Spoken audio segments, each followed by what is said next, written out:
Welcome back, everybody. Ian O'Neill here with Theo Lander, and we're going to take you through the UFC 307 card, which took place in Salt Lake City this past weekend. On Saturday night, Alex Bahia stopped Khalil Roundtree Jr. in the fourth round in what was a very, very exciting fight. Co-main event, Juliana Pena became the two-time champion at 135-pound division. We're going to take you through those two fights and the rest of the card as well. Theo, how are you doing today, my friend? It's good to be back in your company. I'm doing good, Ian. Always good to talk to you. It is getting a little bit chillier this time of year in the New England area, so haven't had the best of times outside recently. But the UFC has been on fire. MMA as a whole has been on fire, and it's going to be a good time breaking this down with you today. Can't wait It for it. sure is. I feel like it's a real Irish thing to do. It's kind of small talk at the start of podcast. The weather is a real easy one to go to, and I always go to it myself. But I I um I will always stand to anyone I'm having a conversation with to say that my weather in the wintertime is worse than anyone's that I know. So I know you get it pretty rife out there on the East Coast, but here in the prairies we get hit pretty hard with some really minus 30 temperatures, all of that kind of stuff. So I mean, I hear you, but I ain't listening all that much, Dio, when it comes to your weather complaints. But it's changing here too. We are in fall, and Khalil Roundtree Jr. fell on Saturday night in the fourth round in what was a pretty over and back fight and a very exciting fight on paper, which transcribed to be a very exciting fight on the night due to the competitive nature of the fight, Theo. Um, what were your levels of excitement heading into this fight? It was the one that we were fairly forthcoming in saying, okay, look at the big talk was Ankalaev should have been the guy who got the call and fought here. But it's hard not to be excited and it's hard to be mad at a fight like this, especially on paper. Obviously, we can talk a bit more freely about it after it happening right now. But, I was pretty excited coming in. I knew it had potential to be a banger. And it was a banger. It was a pretty good fight overall in the main event. Would you agree? Yeah, I thought it was a great fight. And honestly, you talked about excitement levels beforehand. I mean, I don't think there's another champion in the UFC right now that I get up out of bed for like I do for Alex Pereira. Like this guy is what they call appointment viewing. Whether he's filling in on 10 days notice, a month's notice, he's saving a card for someone else falling out, it's always must-see TV. I wasn't too thrilled with the opponent. I didn't think that Khalil Roundtree was going to be the guy to push Alex to the actual brink of maybe losing a fight. I kind of thought it'd be one-way traffic, so maybe that's what have tempered my expectations for this. But the thing about MMA and all is that the upsets come when a heavy favorite is in a fight that's a lot tougher than he thought it would be. And that's kind of how it played out here in the beginning of this fight, Ian. So all in all, I thought it was a great fight. It did. Look, let's get into it. It was the speed advantage that Khalil Roundtree Jr. possessed that was causing trouble to Alex Bahia. Landed a couple of clean shots, appeared to wobble him at some certain stage of the fight as well. It caused him problems. It frustrated him. But if I was being honest, looking at the fight and seeing Khalil's shots land, it didn't look to be affecting Alex Bahia all that much. He seemed to have the ability to absorb anything that Khalil Roundtree Jr. was able to throw at him in the early stages of this fight. And we're talking about an Alex Bahia here who dropped the first two rounds before he started coming into this fight. And all three judges, I believe, had the first two rounds scored to Khalil Roundtree Jr. And that made for very interesting viewing for me because you know is this something I was asking myself? Is this something that Khalil Roundtree Jr. can maintain throughout this fight? Because he's doing quite well. The explosive nature of his striking was, causing Alex Pereira fits really in there at certain stages. Obviously, Pereira was what he is, and I mean that he's slow, methodical. He doesn't. And me and Shawnee talked about this in the preview show as well. He doesn't need to land an awful amount for him to do the necessary damage, and it was more so like accumulation of speed and combinations from Khalil Roundtree Jr. But it was the slow, small number of hard shots that Pereira was kind of firing back at him, which was the differential between the two striking styles in this fight. You know, watching the first couple of rounds and seeing how this fight was playing out, what was your thoughts? What were your feelings on what you were seeing, Theo? You know, it's kind of funny the way that we talk about Alex Pereira and how that, he does have this high prestige as an extremely high level kickboxer who had done a lot of great work before he came to the UFC. One of the best ever to do it in that sport. But he's not necessarily like this defensive savant. He kind of fights you like a bull. He walks forward. He's willing to eat a punch or two with his hands up because he knows he has a nuclear option.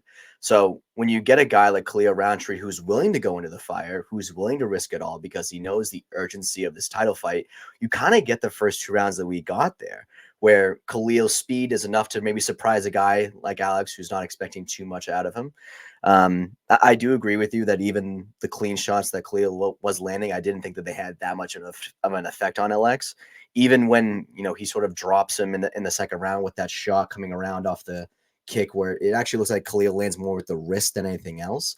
But really, I wasn't too surprised at the way that this was going. I thought that Alex maybe would want to save something for the end because he's fighting a guy in Khalil who those big muscles use a lot of oxygen, and that's a really hard thing to keep up for not only your first 5 round title fight, but to do it at elevation in Salt Lake City as well, a place that Alex has already been before and had experience in. So I wouldn't say that I was too surprised in the way that it turned, but I was more surprised in the quickness in which the momentum in that fight changed, because once he recognized Khalil was tired and once Alex turned it on, this became a slaughtering, Ian. But it was a great fight overall. It absolutely is. We'll talk about the finish in just a few moments. I'd like to kind of piggyback off a couple of things that you said there. And I think you kind of described it perfectly as well. Hindsight is a great thing. We thought, you know, I was thinking Alex was going to go in there at the time of the fight. I was over and back, but at the time of the fight, and I even sent a message to Shawnee. I was like, I think this could be an execution. It didn't turn out that way. To me, Alex looked a little bit off, and I think we'll talk about that. He came out and said a couple of things were going on heading into this fight as well. But I think it was a lot down to the fact and the game plan that Khalil Roundtree Jr. came at him with, high velocity combinations. Didn't give him a chance to settle. Alex Bayer couldn't find his range early due to the speed and footwork of Khalil Roundtree Jr. But you know, doing it for rounds 1 and rounds 2 is one thing, but being able to maintain it, as you said, Theo, into the third round, fourth round, and fifth round as well is another thing. And it was in around the start of the third round where we did kind of see the tide start turning, even towards the end of the second round, where we can see Khalil, breathing heavy in the corner, coming out looking a little bit more lethargic. Some of the pop of his punches were kind of slowing down, weren't having as much as an effect as one would expect. But it was a thing that Alex Pereira kind of knew, and I think he kind of accustomed into the kind of game plan here was, let's absorb some, let's drop a couple of rounds, because he knew he had a gas tank and he knew he had the power to kind of put Khalil away. And that's really how it played out. It was that third round, really, obviously, before the finish came in round 4, that we really saw the turning of the tide in this one, Theo. Yeah, absolutely. And it's for such a violent sport, you gotta get desensitized to a lot of these things when you see guys laying out. I remember if I see someone like in the NFL get knocked out on the ground, like my friends' reactions are a lot different than mine, just because it's something that I've become so used to seeing. Having said that, like, the violence that Alex Pereira was able to instill on Khalil in the fourth round is still one that, even if as a seasoned watcher of this, you're going to take a step back and say, "Oh my God, this is something else." Um, it wasn't just that; it was the methodical way that he went about it. Now, he absolutely is pressing for the finish. He's definitely walking him down, but he's not just going crazy and throwing everything he's got looking for the knockout. He's taking his time and picking him apart at range, staying just outside of range to slightly move his head back out of the way of a Khalil Roundtree shot. And man, credit to Khalil, because he was still throwing to the very bitter end.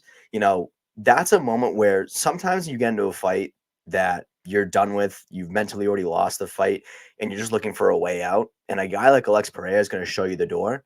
He showed Khalil Roundtree the door multiple times in that fourth round, and Roundtree just refused to take it. He had to crumble in a way that his body just gave up on him. It Well, was Pereira was forced to go to the body, really. And, exactly. it was the use of that teep kick that kicked kick to the midsection from Alex Bahia that really started the downfall of Khalil Roundtree Jr. When Alex Bahia recognized him tiring out again, that's where we saw him going to the body a little bit more with that teep kick, with knees, with punches, obviously, that finished Khalil in the end. So it was very, that's when we're talking about levels of striking, and, you have to look at Alex Pereira for his shot selection and for his timing on when he throws those shots as well. Those shots are there in rounds 1 and rounds 2, but he chose not to go for them there because they wouldn't have had the same impact as they would have in rounds 3 and rounds 4 as well.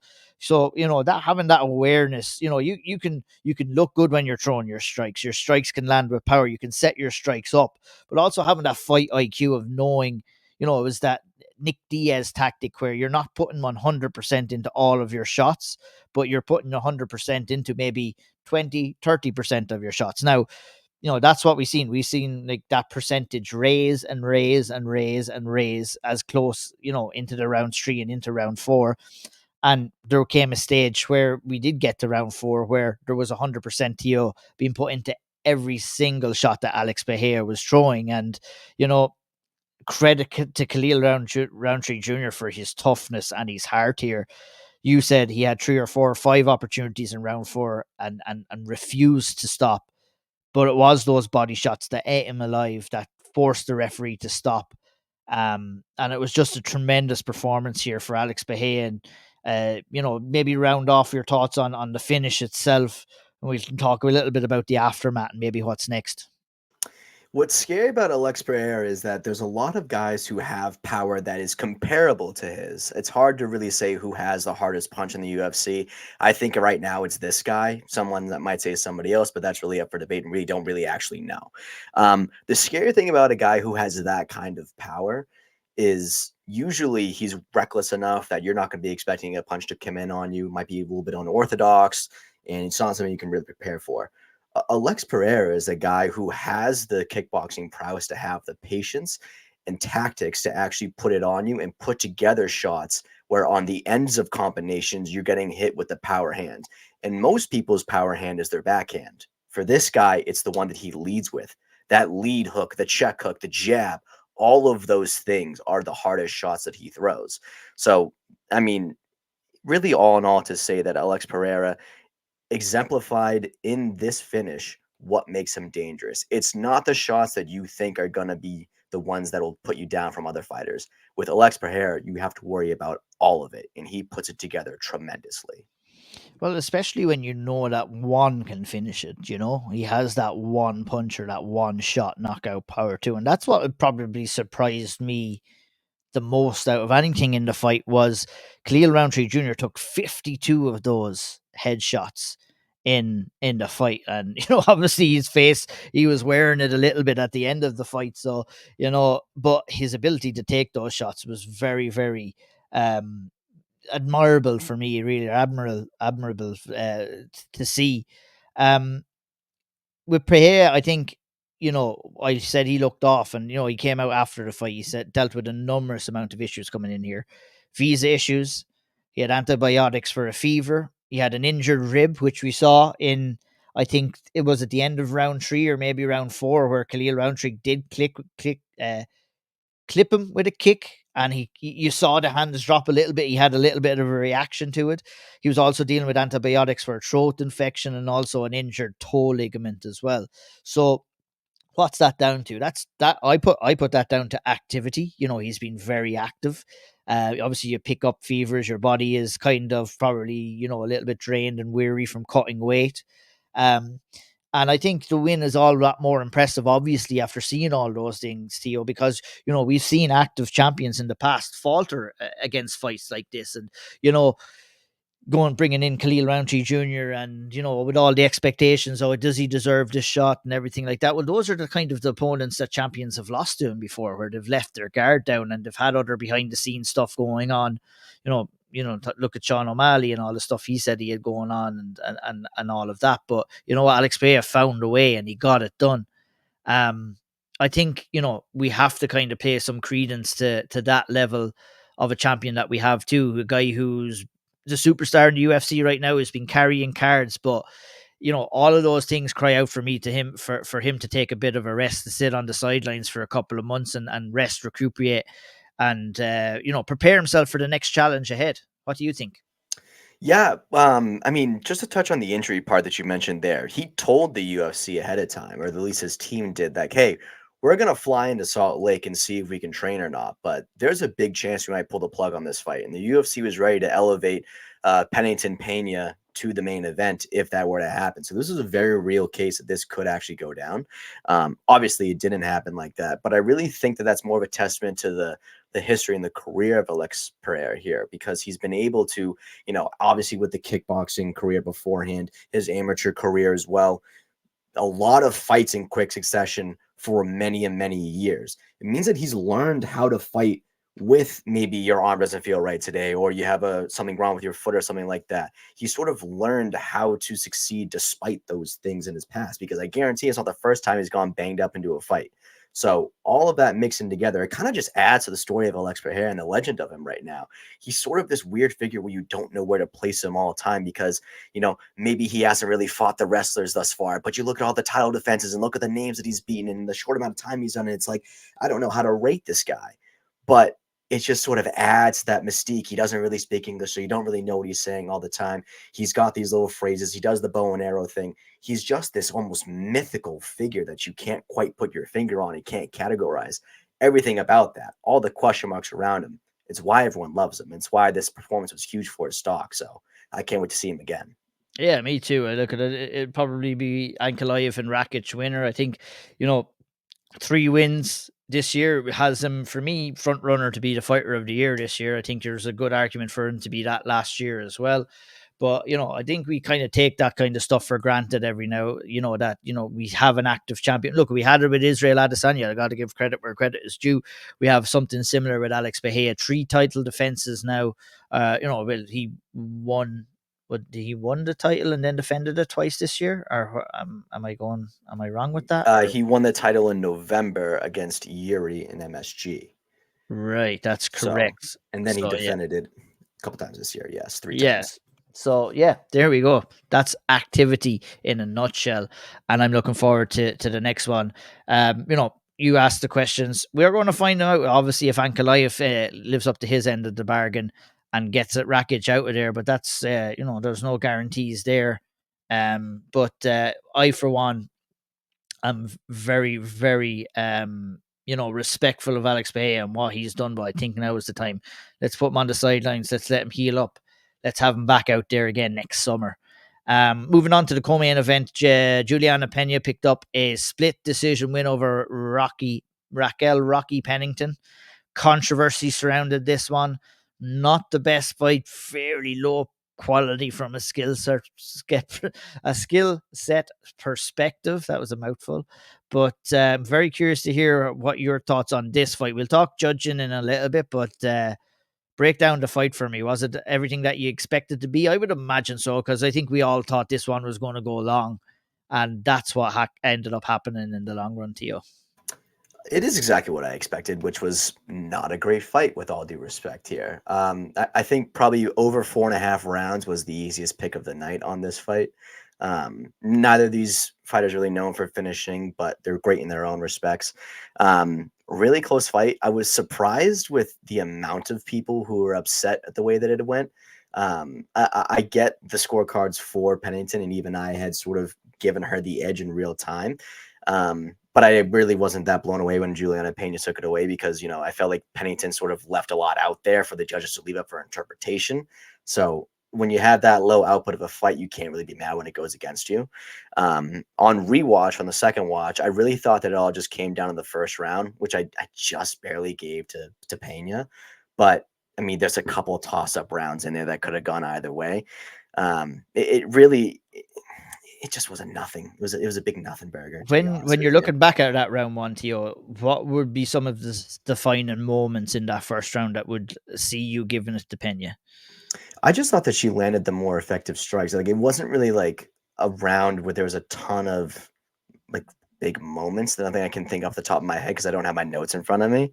But I just thought that she landed the more effective strikes in that round, and really we're going off of striking initially for the scoring criteria. So that's just how I Yeah, saw it. 100%, and it did kind of come down to round one on some of the judges' scorecards. Mike Bell scored it for Juliana Pena, 10-9. Derek Cleary scored it 10-9 to Raquel Pennington, and I believe that Saldamato scored it 10-9 to Juliana Pena as well. On the night, I've not got the chance to watch it back yet, but I think I scored that one for Rocky Pennington. Obviously rounds 2 clear for Juliana Pena, round 3 for Juliana Pena, and then we had rounds 4 and rounds 5 who were for Rocky Pennington as well. All judges saw rounds 2 to 5 dead even, so it was down to that first round as well. I mean, yeah, I can't argue too much with the decision. It was a flip of a coin in the first round for me. Like I said, I on live viewing, I went for Rocky Pennington, I believe, and then the rest of the rounds went as they did. And I think Sean and Graham covered this enough in terms from a judging talk on the big podcast this week. I mean, there's a lot of unnecessary outrage here when the fact of the matter to you is we're dealing with a very close fight here.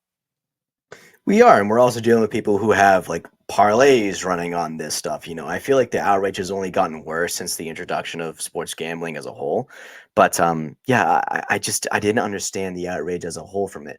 There was other scorecards on this card that I think maybe have contributed to the collective outrage over this. I think it's more of an accumulation of things that we saw throughout the night, but I really didn't get that reaction from people. Yeah, well, yeah, that's kind of seems to be the common trend now in the MMA social space. So, yeah, I don't really take any heed to it.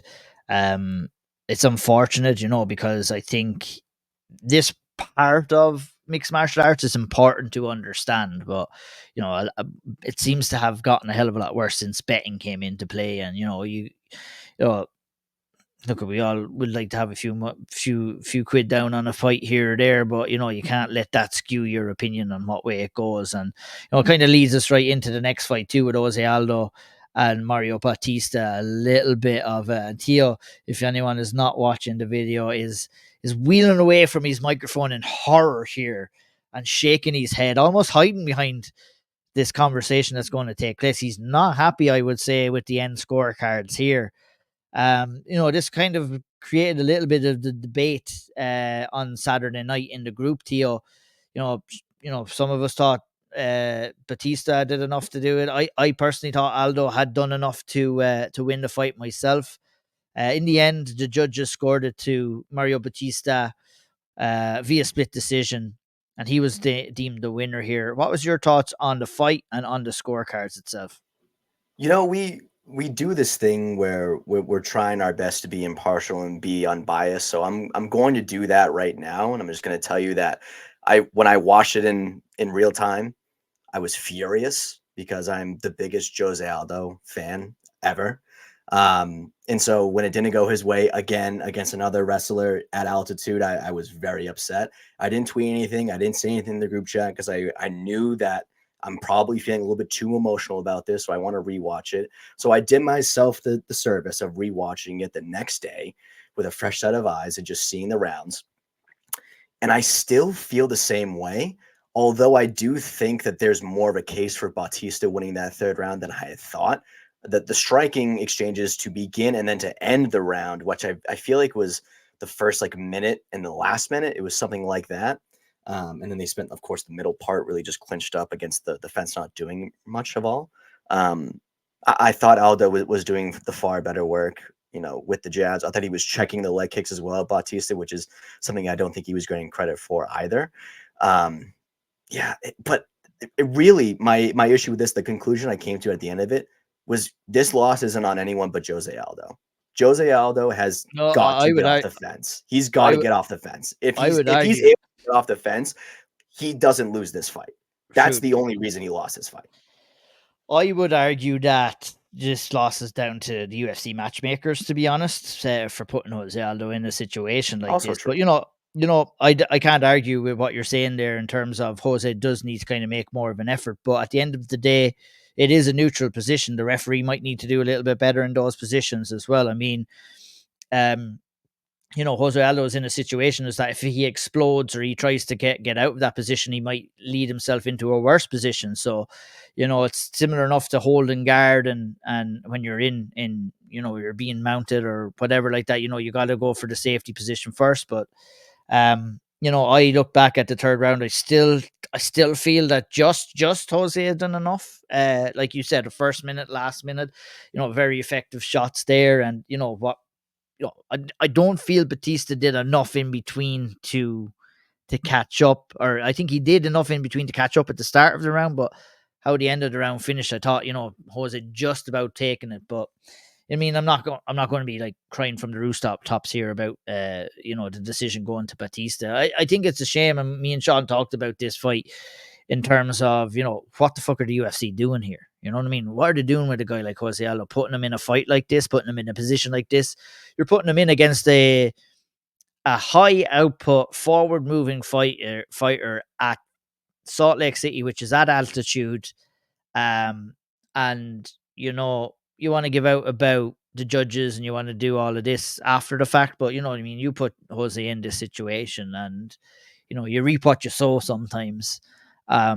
But it smelled and it reeked to me of UFC putting Jose Aldo in a precarious situation, Theo, so that ensure that it's going to be the most difficult for him to try and get his hand raised at the end of this fight. I mean, high altitude against the level of fighter and the kind of style of fighter of Mario Batista.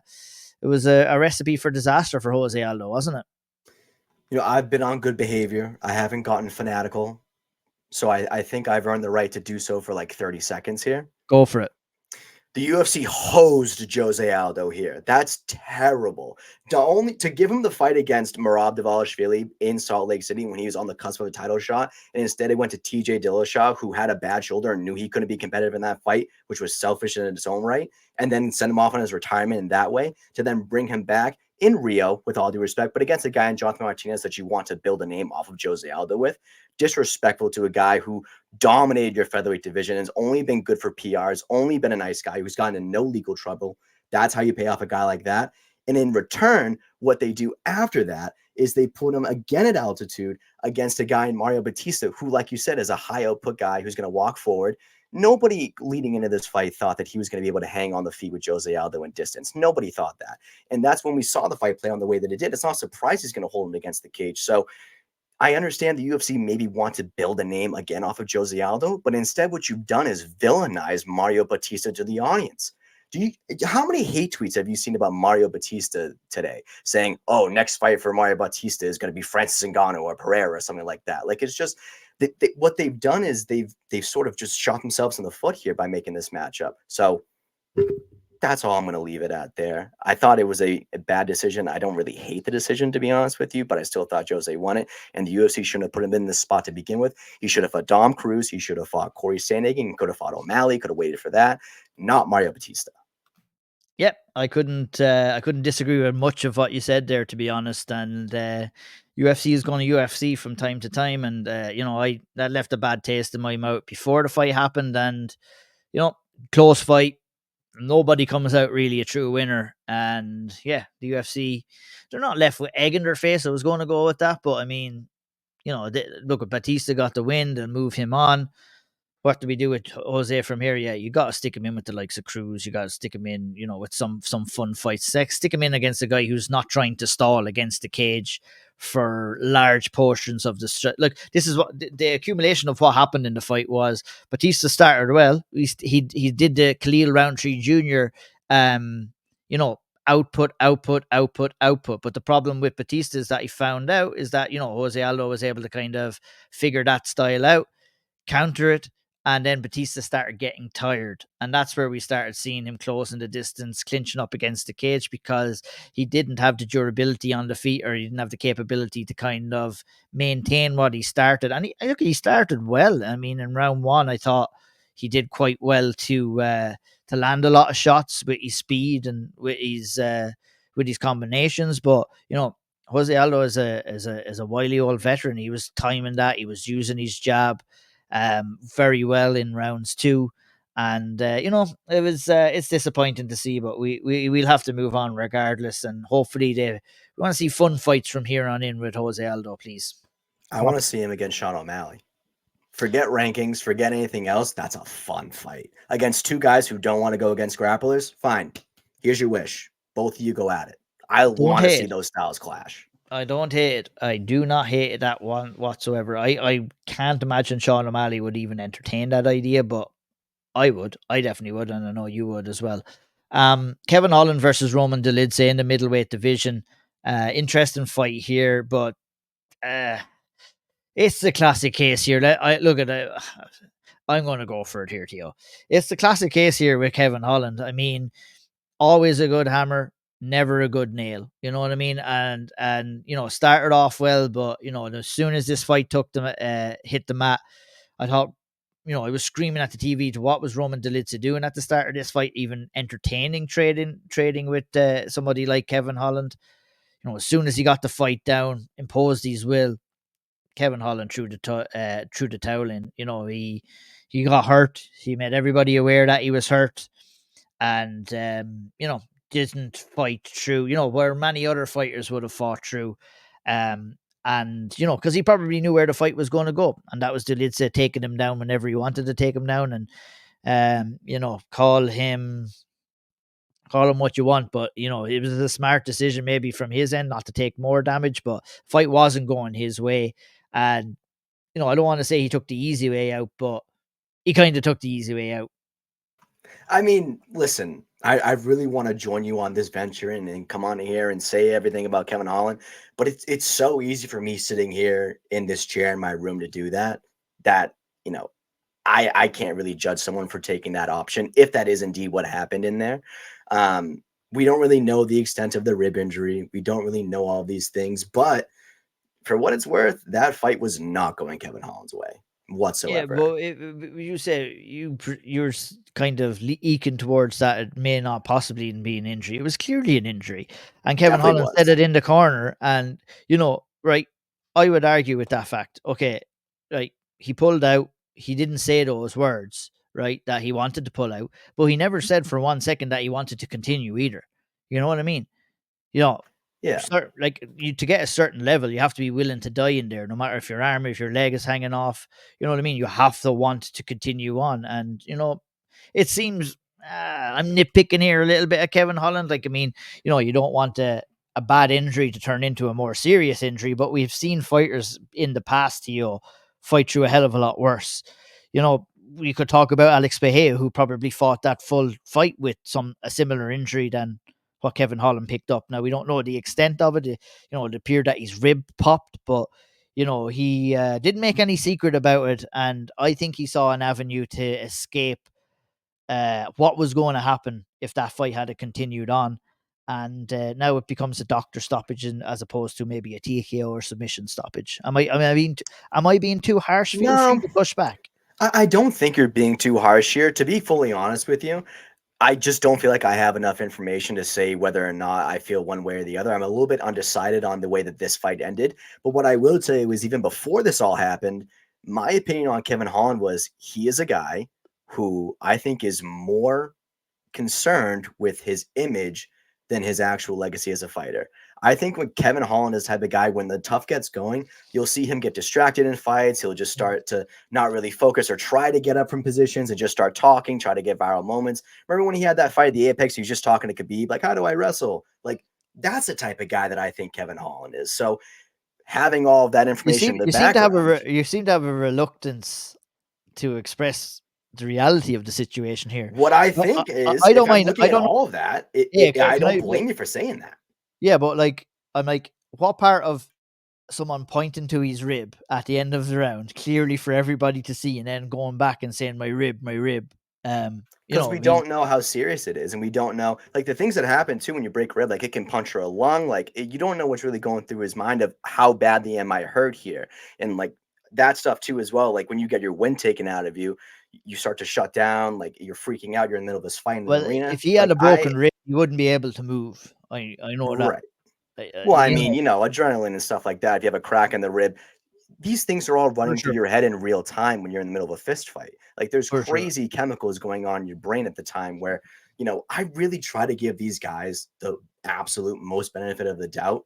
So I don't want to go ahead and use the Q word on Kevin here, say that he quit on the stool, but his past behavior would suggest that it's not out of the realm of possibility here. Yeah, I think quit might be a bit of a strong word, but I'd still kind of lean on found a way out of the situation that he was in. Nonetheless, look at great performance for Dulidze, back down at 185. You know, he flirted with the idea of striking with Kevin Holland. I think Kevin Holland was finding the better of that, but closed the distance, took the fight down, and looked super dominant in that position as well. I mean, it's a good win for Dulidze going in here, and he'll march on towards some top 10 competition, I would assume, at 185. Yeah, I think so. I mean, 185 right now is a great place to be.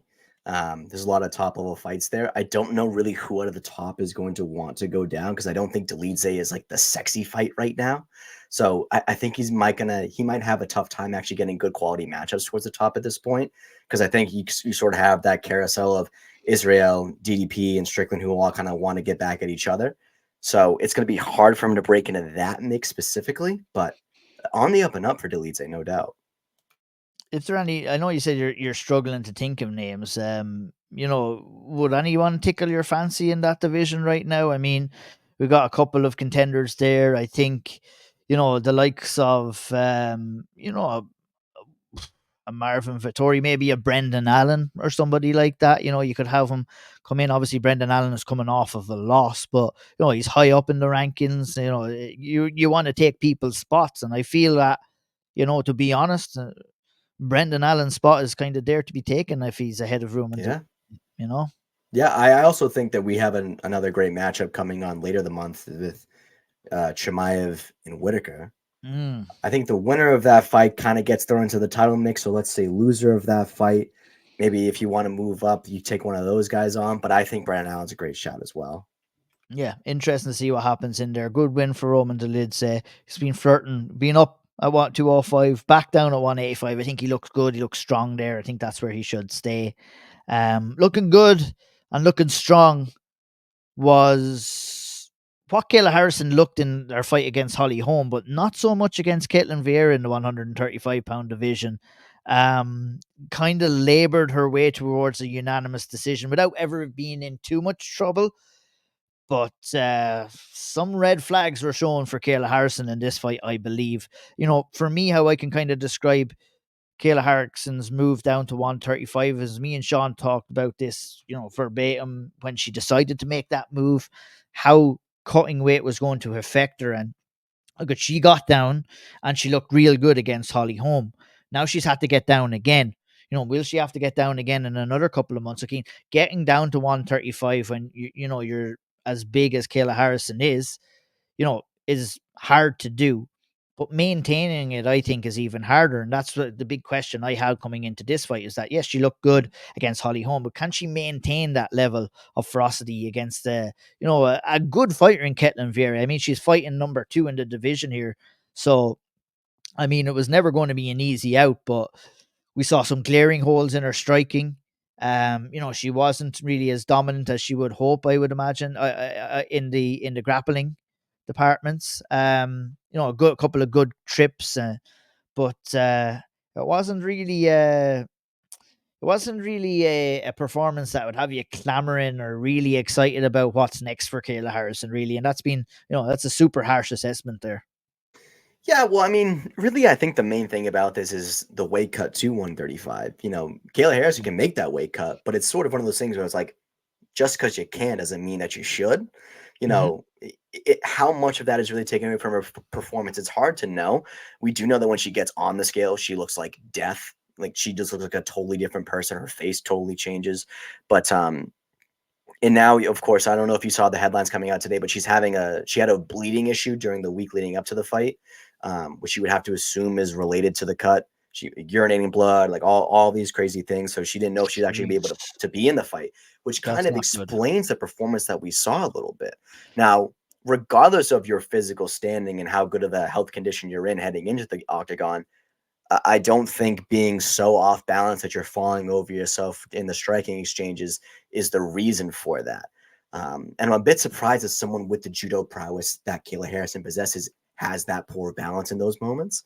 But that's really the main flag for me here was that she looked like a fish out of water at times against Caitlin Vieira in there when it came to striking. So if you get someone who can keep her up on the feet, it's going to be problems for Kayla Harrison. But the reality is, I don't know who really at bantamweight could do that against her. So we're kind of going to have to see how she's able to hold up with the weight cut going forward. Her time is numbered in this division. She's not going to stay here forever. She's here for a good time, not a long time. So we're going to kind of have to see how that plays out. I really don't know what could be next for her, if not the title, because she's not going to be here for a while.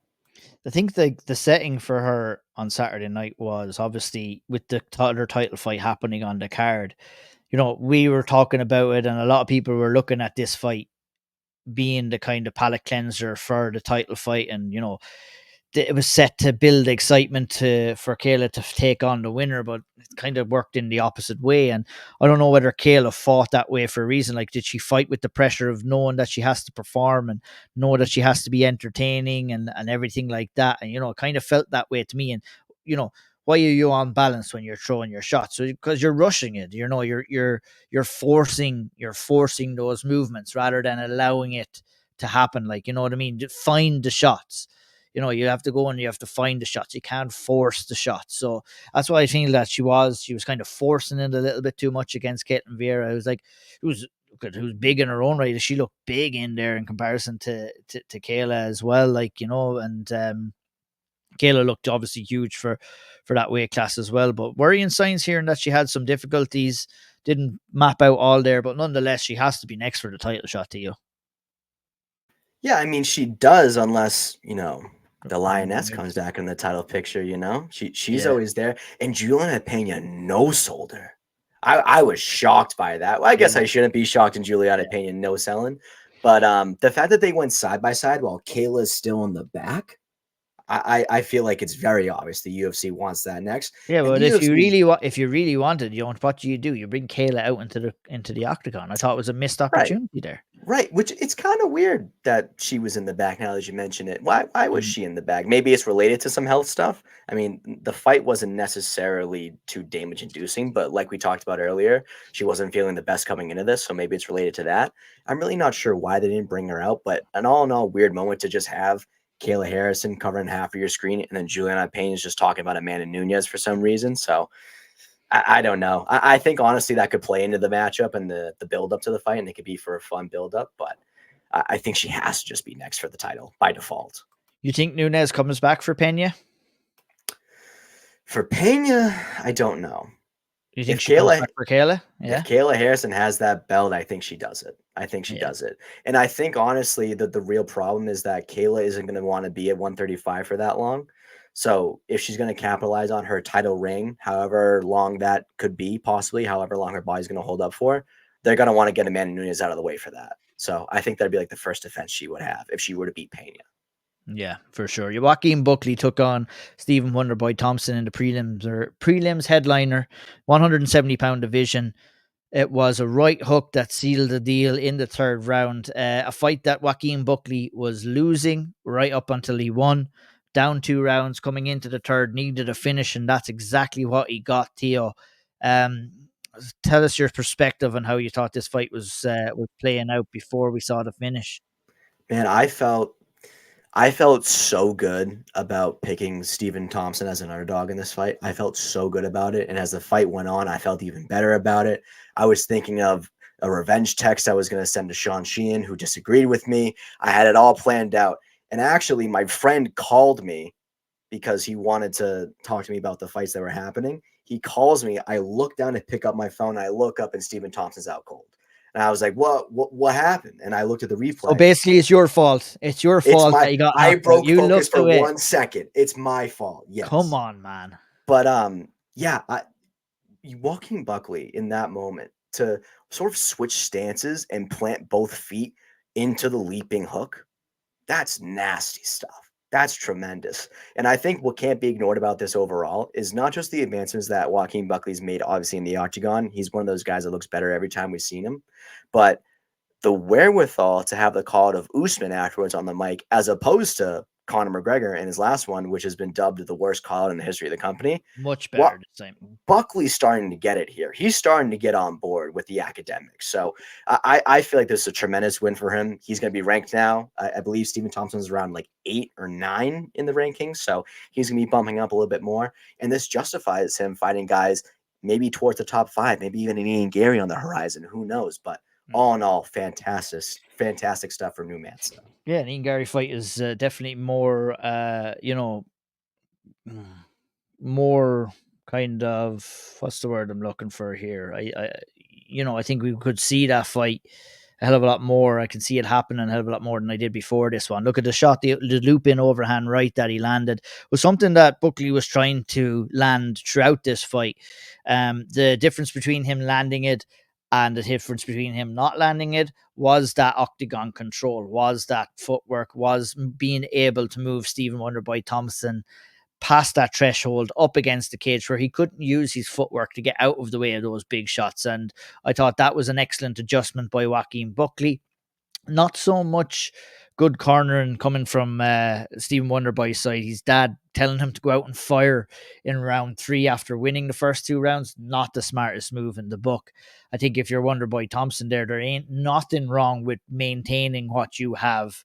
If you're ahead, stay ahead. He's never been known to kind of take too many risks in overall in his fighting career. Why do it when you're 41 years of age at the end of your career against this young lion in Joaquin Buckley?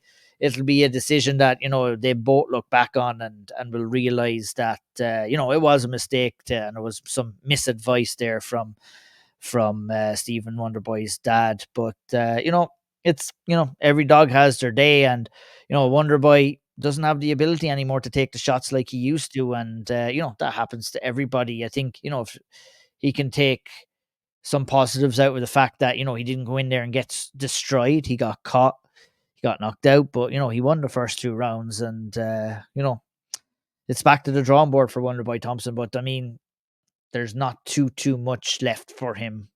I believe you got to make that MVP fight. I mean, if that fight doesn't happen, it's going to be a travesty, to be honest. I was on the train of wanting that fight for a very long time. I don't think we want that. I don't think Why? that's actually what we want. I think Why?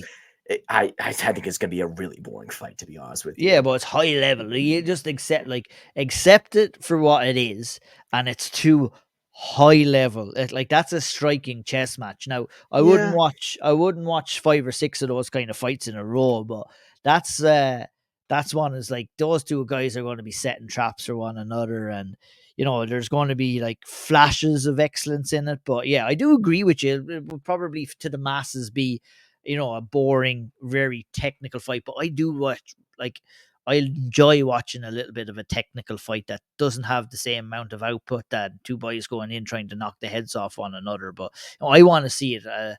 I think it's a fight that makes itself, to be honest. And look, I understand where you're coming from too, but I'm still game. I want to see that shit. I don't really hate it as much, but I just Yeah, I'm know winning you what it's over gonna already. be, you I'm know? winning you over already. What is it going to be? A technical?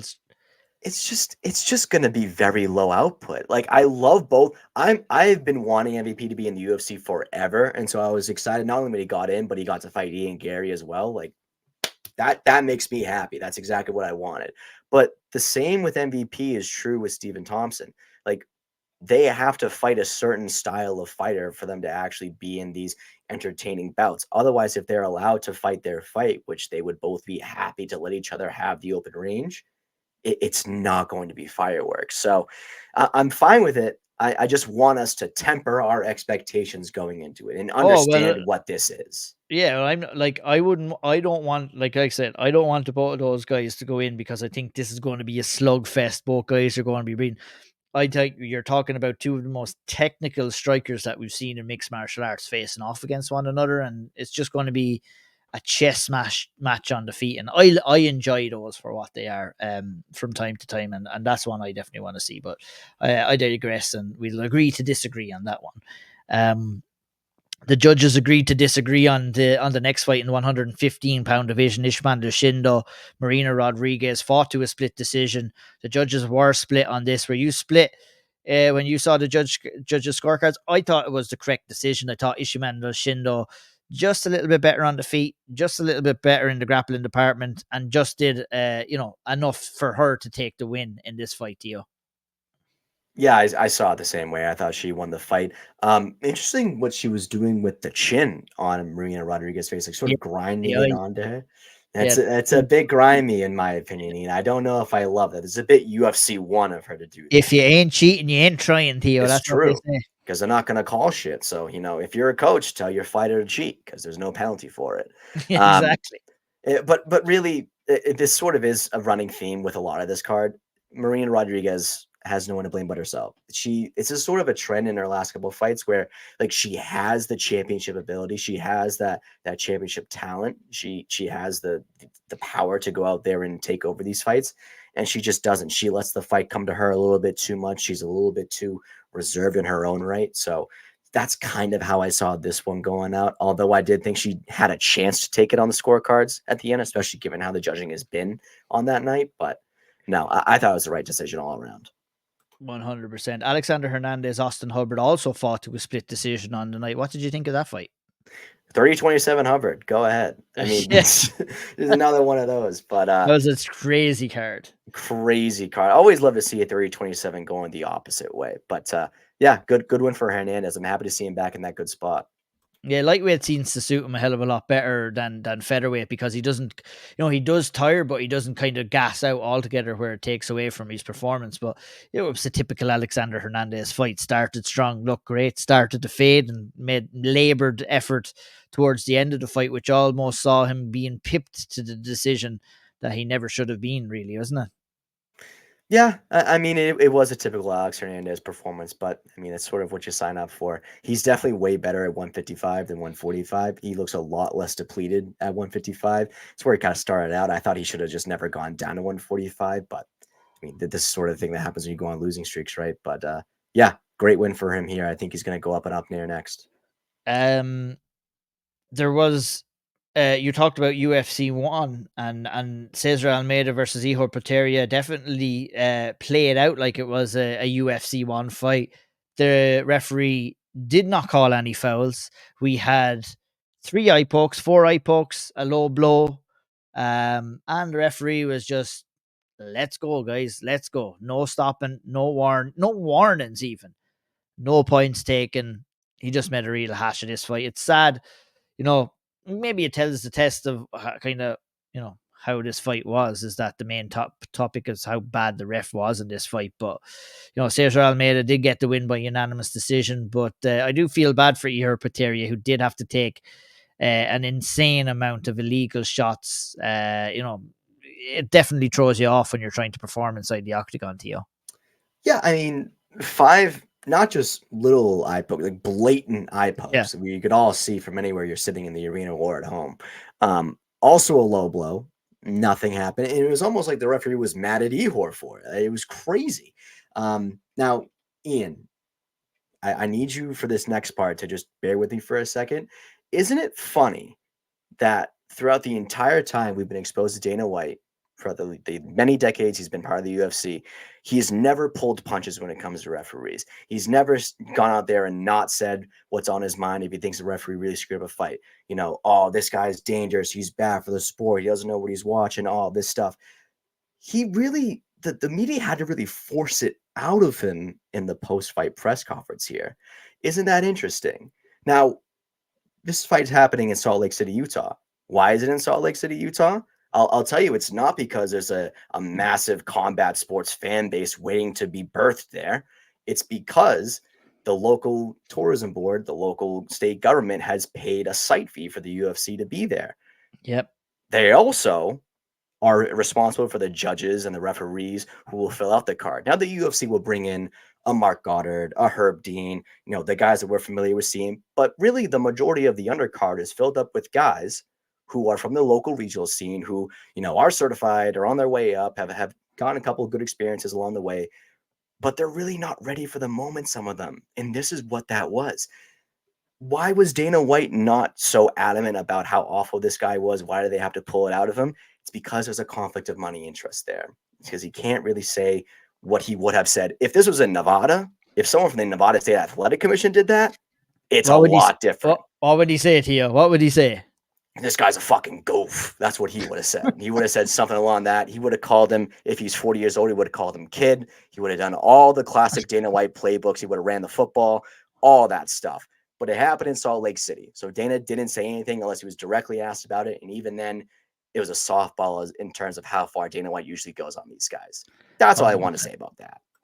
What do you have to say about Ryan Spann went out there and took out Oven St. Preux with relative ease, guillotine choke? I mean, he had a tough run of it ahead of this. I think he was put into this fight to get a win like this. He came in and, he looked in shape, looked fired up. And, a Ryan Spann that comes in with that kind of mentality is a dangerous guy. But the problem with Ryan Spann is that he doesn't always come in that way. So he's got to maintain that level of mentality, and he's got to find some consistency in his game to bring into his next couple of fights, Theo. Yeah, Span's always kind of been the guy who has like that natural raw talent who just really wasn't applying himself that much, especially like in his early UFC run. You saw him get some impressive wins, and he gets on the microphone in New York is telling Joe Rogan, I didn't even train 3 weeks for this fight. Like, I just kind of do this part time. And then he sort of made that transition now to be a full time fighter. And you're seeing the leaps and bounds that he makes with each fight when he comes in with the right mentality. But this version of Ovan St. Preux was ripe for the taking for him. I mean, as soon as you saw Ovens walk out, you sort of knew how this fight was going to go. And I don't know how official this is, but you're aware of the roster tracker Twitter account that pops up and sort of tells you when people get added and dropped. Ovan St. Preux has been dropped, which I believe that bot actually just uses like the fan athletic rankings. So like it just like picks from a pool of fighters that you can select for custom rankings. And 90% of the time when someone gets removed from that, they've been cut. And it seems like we're at that point with Oven St. Preux, unfortunately. A guy who's been around forever, but it just at this point is not the guy he used to be. Yeah, it seems like a fairly understandable decision there as well. Someone else who also left the UFC was Carla Esparza, former two-time champion in the strawweight division, took on Tisha Pennington on the night, lost a unanimous decision. Another close one here, but I agreed with the decision. I thought Pennington did do enough damage, even though it was super, super close. How did you see this one, Theo? Another one that I thought went to the right person, but I wouldn't have been upset if it went for Carla. Yeah. Maybe that's part of me pulling for Carla in this last moment to sort of get that victory on our way out the door. Yeah, but honestly, what wasn't too crazy of a fight, to be honest with you. I thought Tisha, she did just enough to actually get the win. But yeah, and also I love the Cookie Monster outfit that her son was wearing. That was great as well. It was class. Yeah, and Joe Rogan getting choked up on the mic, crying. Joe Rogan does that all the time. He does it all the time. Nothing wrong with crying out there, but then he goes back to the booth and he's like, I almost cried up there. Yeah, I knew it. I said it to the guys when I was watching it. It was like, oh, we have the old highlight reel. Rogan is going to be set off in the cage. And yeah, it's like, yeah, fair play. It's okay to cry. No problem, Joe. But yeah, don't kind of tiptoe around the subject when you go back to the boot, is what Theo was saying. Tiptoeing around this subject in the first fight of the night is that probably Tim Means should not really continue fighting for me, because I think Court McGee coming into this fight, who also was on a losing streak, I put my bet of the week as Court McGee to win. He was an underdog. I was blown away by this, but we had seen Tim Means look old, look slow, and his chin had gone in his previous fights. Court McGee, obviously, he did have a losing streak himself, but fought higher level competition, in my opinion. The fight played out right that way. First round neck crank, got the job done, and made it look relatively easy in his home state too, didn't he, Theo? He did, and you are right about the losing streak for Court. Although he did fight better competition, I didn't think that he looked out of water in any of those fights either. Nor did I. Yeah, but yeah, he definitely should have been an underdog here. I was surprised by that as well. And you actually gave me the tip on this about 2 minutes before the fight started, and I just blindly was like, "Sure, I'll do it." And then I put it in, and then I turn on my ESPN to start watching the fight, and they're already raising his hand at the end. I'm like, "Whoa, whoa, whoa! What happened here?" So I actually missed this fight, but I did watch it back. I saw the finish in real time. Great stuff from him, and also a great call by you. You missed the fight, but did you collect in the money? Oh, it still hit. It's still Yeah, in. there we go. That's what all that matters. Don't matter if we see it or not. It matters that we got money in our bank account. So yeah, I mean, look at yeah, it was an. I was just looking, and that one really stood out to me. You know, you don't always get those ones, but yeah, I couldn't get enough of that underdog price, and you know, it played out relatively easy as well. And it was relatively easy to cover that card from top to tail. Look, a lot of people giving out about it, Theo, but I thought it was a good card from top to bottom. I know you did as well. Yeah, I mean, couple duds here, but really with each story, there's a storyline, or with each fight, I should say, there's a story to take away from it. A lot of good talking points. I thought the fights overall were pretty good. I was entertained from head to toe, and of course, the caveat being the main event. Absolutely amazing finish. But overall, when they go to Salt Lake City, you might have a problem with the reasoning for going there, but that's beside the point because the fights always deliver when they ain't up there. So I had a good time. Oh, I should have came up with a good Salt Lake City quip to finish this one, but I guess we could just go with UFC putting the salt in Salt Lake City.